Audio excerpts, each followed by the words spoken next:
आमच्या नवीन व्हिडिओमध्ये तुमच्या सर्वांचं स्वागत आहे। तर आजचा विषय आहे नीळावंती। नीळावंती एक गूढ आणि शापित असं पुस्तक आहे जे वाचल्यामुळं खरंच साधकांचा मृत्यू होतो का, ते वाचणाऱ्याला खरंच आत्महत्या करावीशी वाटते का, आणि खरंच हे पुस्तक वाचल्यानंतर आपल्यावर कोणीतरी काहीतरी करते आणि आपल्याला वेड लागतं असं होतं का। तर या नीळावंतीचं गूढ काय आहे, या नीळावंतीचा शाप काय आहे, याला शापित पुस्तक का म्हटलेलं आहे, आणि खरंच नीळावंती काय आहे, ही विद्या आहे का पुस्तक आहे का एक शाप आहे, याबद्दल आज आपण चर्चा करणार आहोत। तर तुम्ही या चॅनलवर पहिल्यांदाच आलेले असाल तर ह्या चॅनलला सबस्क्राईब नक्की करा आणि आमच्या व्हिडिओला पण लाईक करा। तर आपण व्हिडिओला सुरू करू। तर आमच्या तंत्रशक्ती हिंदी यूट्यूब चॅनलवर खूप साऱ्या लोकांनी जेव्हा नीळावंतीवर वेगवेगळ्या गोष्टी वाचल्या त्यावेळेस त्यांनी आम्हाला सजेस्ट केलं की या मराठीमध्ये पण याची माहिती असावी, म्हणून हा व्हिडिओ करण्याचा प्रपंच आम्ही करत आहोत। तर नीळावंती एक अशी विद्या आहे, तुम्हीही ऐकलं असेल। नीळावंती असं एक पुस्तक आहे जे वाचल्यानंतर दुर्दैवी अंत होतो।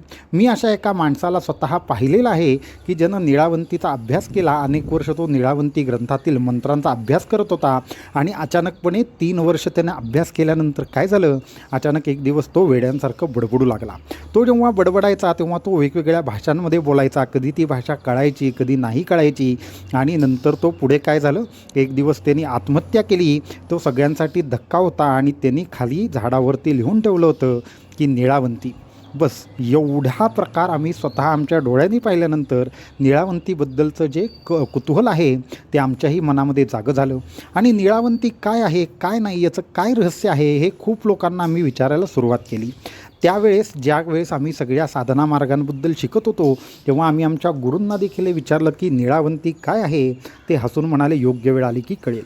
त्याच्यानंतर नीळावंती या विषयावर अभ्यास झाल्यानंतर आम्हाला असं लक्षात आलं की नीळावंती एक गूढ अशी विद्या आहे ज्याच्यात खूप सारे मंत्र दिलेले आहेत, त्याचे विधी दिलेले आहेत। नीळावंतीबद्दल असं म्हणलं जातं की जो कोणी याचा अभ्यास करतो त्याला पशुपक्ष्यांची भाषा यायला लागते, जो कोणी याचा अभ्यास करतो त्याला गुप्तधन दिसायला लागतं, तो वेगवेगळ्या लोकांची म्हणजे पृथ्वीलोक सोडून बाकीचे जे जीव असतात जसे यक्ष असतात किंवा गंधर्व असतात अशा लोकांची देखील तो माणूस चर्चा करायला लागतो किंवा बोलू शकतो, त्या लोकांना पाहू शकतो।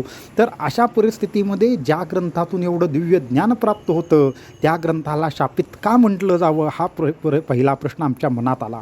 आणि तेव्हा समजलं की नाही, हे नीळावंती ही काही शापित विद्या नाही किंवा हा शापित ग्रंथ नाही, याच्या मागं नक्कीच काहीतरी वेगळं असं दडलेलं आहे। जी गोष्ट आपल्याला कळत नाही आपण त्याला शाप म्हणतो, आणि आपण अशा गोष्टींना चमत्कार तंत्र किंवा असे अनेक गोष्टींची नावं देतो आणि त्याला कुठे ना कुठेतरी बदनाम करतो। तर नीळावंती ही अशीच एक उत्तम विद्या जी बदनाम झालेली आहे असं आम्हाला वाटतं।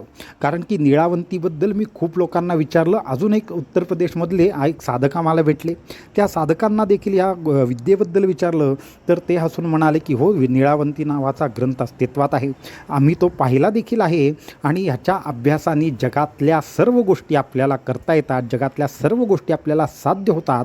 त्यामुळं नीळावंतीबद्दल ज्या काही गोष्टी गैरसमज आहेत ते चुकीचे आहेत। त्यांनी देखील त्यांच्या गावातलं एक उदाहरण सांगितलं। एक म्हातारी गृहस्थ होते 60-70 वर्षाचे, ते अनेक वर्ष नीळावंतीचा अभ्यास करत होते। पहिली 10 वर्ष त्यांची उत्तम पद्धतीनं पार पाडली, परंतु एक दिवस अचानकपणे त्यांनी अशाच पद्धतीनं आत्महत्या केली आणि त्यांच्या इथे सुद्धा हा ग्रंथ सापडला, त्याचं नाव होतं नीळावंती। तर अशा पद्धतीने अनेक ठिकाणी अनेक कथा जवळजवळ सगळ्याच राज्यांमध्ये आम्हाला आढळून आल्या।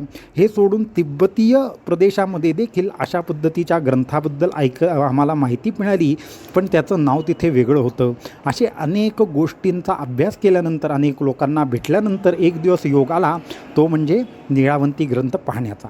तर नीळावंती ग्रंथ मी पाहिलेला आहे। नीळावंतीमध्ये विशिष्ट प्रकारचं ज्ञान दिलेलं आहे, विशेष प्रकारचं तंत्र दिलेलं आहे, विशेष प्रकारच्या माहिती अशा दिलेल्या आहेत की ज्या सामान्य लोकांसाठी नाहीत। सगळ्यात महत्त्वाची गोष्ट आहे की नीळावंतीची रचनेची भाषा।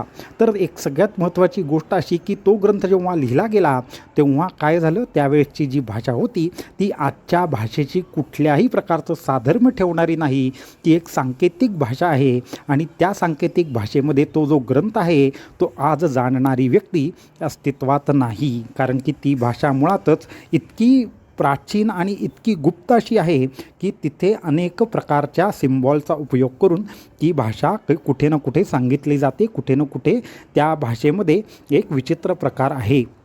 तर अशा अनेक गोष्टी, अशी अनेक यंत्र निळावंतीमध्ये दिलेली आहेत. परंतु याची मजा अशी की निळावंतीचे 2 भाग आहेत. निळावंतीचे 2 भाग आहेत. एकामध्ये मंत्र दिलेले आहेत, तर दुसऱ्या ठिकाणी त्याचा विनियोग दिलेला आहे. आणि लोकांच्यामध्ये प्रचलित असलेला निळावंती हा ग्रंथ हा फक्त आणि फक्त मंत्रांच्या संबंधित आहे.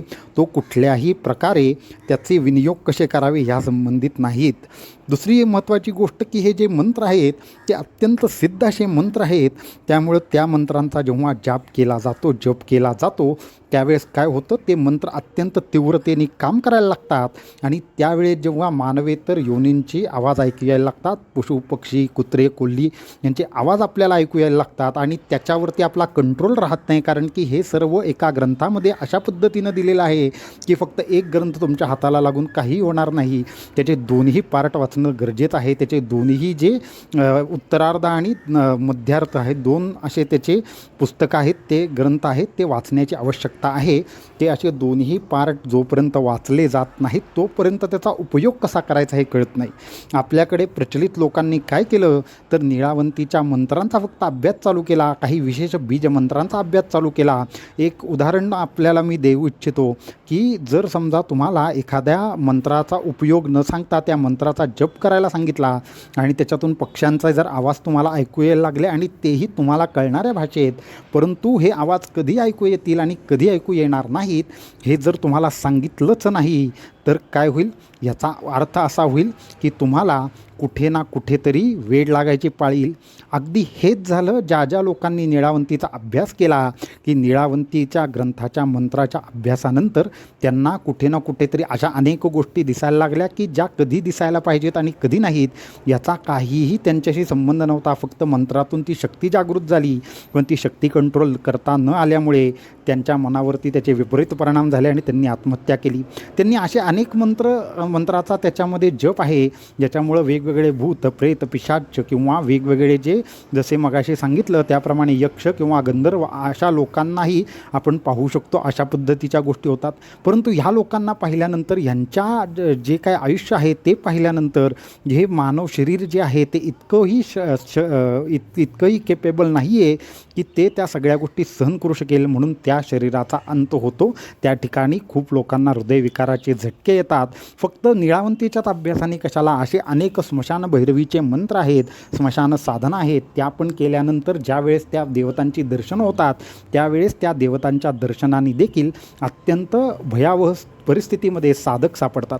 काही लोक यक्षिणींचा किंवा वेगवेगळ्या अशा विद्यांचा अभ्यास करतात ज्या अघोरी आहेत आणि त्या अघोरी विद्यांच्या अभ्यासांनी सुद्धा अशा पद्धतीच्या गोष्टी साधकांच्या आयुष्यात होतात.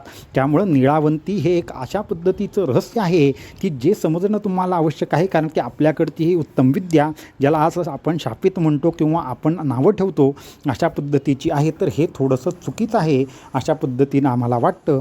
कारण की निळावंती हे एक रहस्य नसून निळावंती ही एक उत्तम विद्या आहे ज्याच्या अभ्यासाने कुठल्याही प्रकारच्या या निसर्गातल्या गोष्टींचं, निसर्गातल्या चक्रांचं ज्ञान होतं. अनेक गुप्त खजान्यांची माहिती मिळते. निळावंतीमध्ये 17 प्रकारच्या अंजनांचा उल्लेख आहे, 21 प्रकारच्या भाषांचा उल्लेख आहे, 39 प्रकारच्या साधनांचा उल्लेख आहे, 34 प्रकारच्या यंत्रांचा उल्लेख आहे. एवढं सोडून निळावंती ही कशी दिसत होती, तिचं ध्यान काय आहे, तिचे मंत्र काय आहेत, असे 144 सिद्ध मंत्र निळावंतीच्या प्रचलित प्रतीमध्ये आहेत.